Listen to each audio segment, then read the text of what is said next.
And here we are back with ForeverFootballShow.com, the most interactive show on the internet. As you know, we broadcast every Sunday. Today especially we have, because of the holiday, we are broadcasting on Monday, but we broadcast every Sunday live from Georgian Dragon, 5 p.m. on Sundays.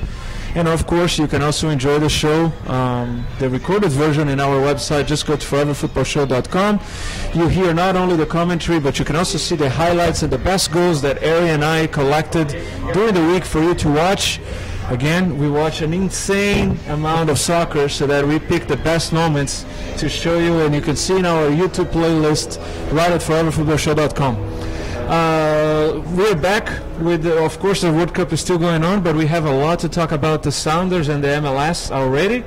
Unfortunately, not so good news. Yeah, definitely not. But we'll have to get used to it. I think we've been saying throughout the season that the MLS is a very forgiving season and that there was time and opportunity to come back.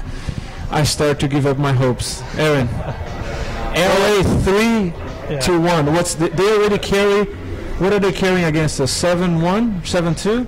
I can't remember. It was 4-0. 7-1. 7-1 in the season, and let's see what happens on Wednesday. Yeah. So, I mean, hopefully we can turn around this pretty poor match on our part here on Sunday, and our second loss since the World Cup break. So it's looking tough. I was hoping for a change, When you say the second loss after the World Cup break, you actually make it sound good, because if you count the ones before the break, then it's just a sequence of 3 losses. It's quite a few. But I mean, for me, kind of the high point is we're having success in the Open Cup, which might be the only trophy we win this year, pending what happens Wednesday. I mean, we have to play LA, so I don't think we have a chance. Well, I mean, a team that is carrying 7-1 on us, with Donovan on the roster. What team they put out there, I feel like for us, the U.S. Open Cup could be kind of that season-saving tournament. So, pending if Siggy puts out his best 11, and if LA rests some of their players, especially Donovan and Buttle, who were in the national team, So you're not putting any hopes on the CONCACAF Champions League either, then? I am, but I mean it's not started yet, so we'll have to see. It's already scheduled, right? We play Metapan from El Salvador. Yep. When is that? July 28th, if I'm not mistaken. I believe so, and I think the return leg is August 5th or so. First game in Seattle. Yeah, first game in Seattle. So hopefully, El Salvador is not a country with that tradition. The national team gave some work to U.S. and Mexico even during the qualifying last year, but I don't know, at the club level there was a lot of confusion even for Metapan, who was going to be the team that they were going to send, bureaucracies, and they weren't even sure that El Salvadorian teams were going to be in the tournament. So all the political instability. Yeah. It's these countries that where political instability starts to influence with soccer results and all that. But we have Metapan. I'm actually thinking that could be our. I'm not putting too much hopes on one. The only thing it can happen is that just that feeling of being playing in Starfire. We've not been very lucky in Quest Field, and maybe we'll see something better. Maybe Wednesday could be the turning point.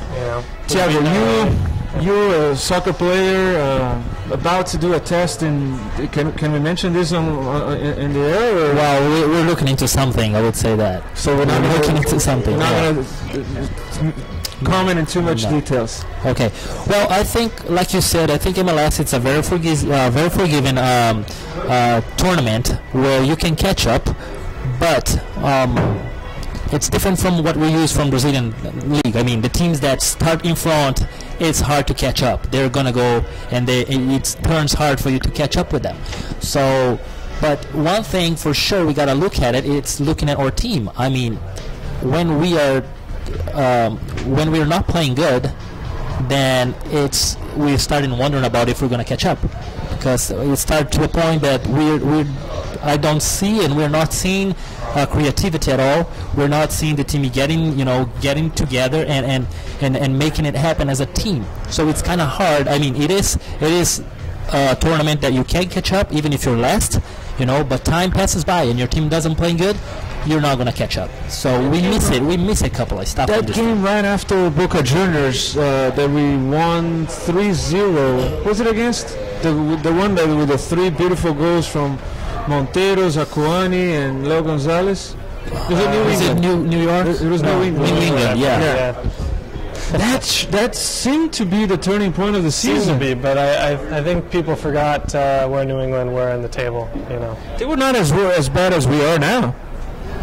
I mean, realistically, we're 11th place right now. I think that winning full table. We lost to Philadelphia and DC. Right? We're second to last. Second to last in the East, 11th overall. But we lost to DC and Philadelphia, which are the last teams in the league. So we are not in the. Chivas behind it, right? Chivas USA, yes. I was looking at the standings. What is sustaining us is the some points that we collected along the way, because the current trend is pointing downwards.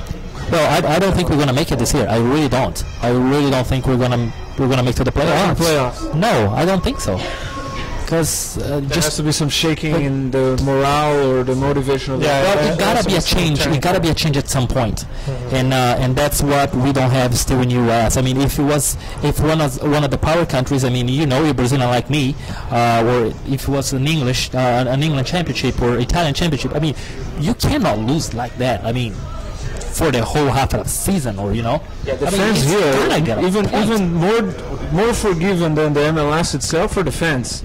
The fans are still supporting, but there's some blogs in the website. Still supporting, but there's a lot of fingers being pointed, and it's somebody else every week. For me and for you, and I mean too, for us that has been growing up in Brazil. I mean, if Santos, I'm a Santos fanatic, but if my team Santos put a team out there that doesn't win, I am not going to the stadium at all. And half of you Corinthians, and I know you're going to do the same thing. Well, we're going to go to the stadium, but we're going to yell and ask for the head of people, players and coaches. And it happens. Next day, I mean, you watch Corinthians and Santos, you lose one of those big games. Next day, you see that people are being fired. People, they're changing. I mean, the crowd. It's the owner of the team, they pay the salary. Yeah, they make it happen. That's the thing here. The team is a company, is an organization, and when they don't put a good product, they'll start to see that happening. There was already in the last game against LA, there was all that conversation about paying the tickets back. But they know that of course we've been filling the stadium and selling out the season tickets, but. Next year, the product is at risk, because if they don't deliver now, they will see a trend, and people will not want to go back, which would be very sad. It would be, and but I mean, every team has to face it at some point. I agree. And let's see how it turns out. Yeah, I mean, sophomore slump is kind of a regular thing, so we'll see if it can turn around. With Kufo coming in and Jake coming back and actually looking good. Really scored a goal. Looked good in the Open Cup. So I mean, with those two bigger players coming back. When is Kufo coming in? Things. July 15th, I think, is when he's officially legally allowed to play. So he might play against the Celtics as well. I think that will probably be his introduction. Yeah. Nice. How are we doing on time? Can we keep going, or we have to go for a break? We can talk really briefly about the overall MLS. Do you have a table there? Look at the table, yeah. So there you have it, Aaron. What do you think? LA. Already the champion, at least the Shield champions. They're doing very well, but I mean, after the break, they stumbled a little bit, or excuse me, slightly before the break when Donovan and Buttle had left. But we'll see. I think Donovan and Buttle have come back and played fantastically well, as we saw against the Sounders. Donovan, as I said, was the MVP of the World Cup for me. There was no other team. The proportion of a team that supports the player who supports a team, Donovan was the best MVP for me. When you consider the proportion of player and team. If you consider the proportion, I think Donovan did a great job for the United States. I mean, there is somebody that needs to carry the team on the back, and especially when it's a small team. I mean, you have to, You know, you have to have someone to help and to do that kind of job. But for me, the MVP for right now, it's the Spanish guy, David Villa. He's been scoring a couple of, like, you know, very important goals for Spain, and there is no way to get him. That creates a good segue for us to go for a quick break and come back and talk more about Spain and the World Cup. Stay with us at ForeverFootballShow.com.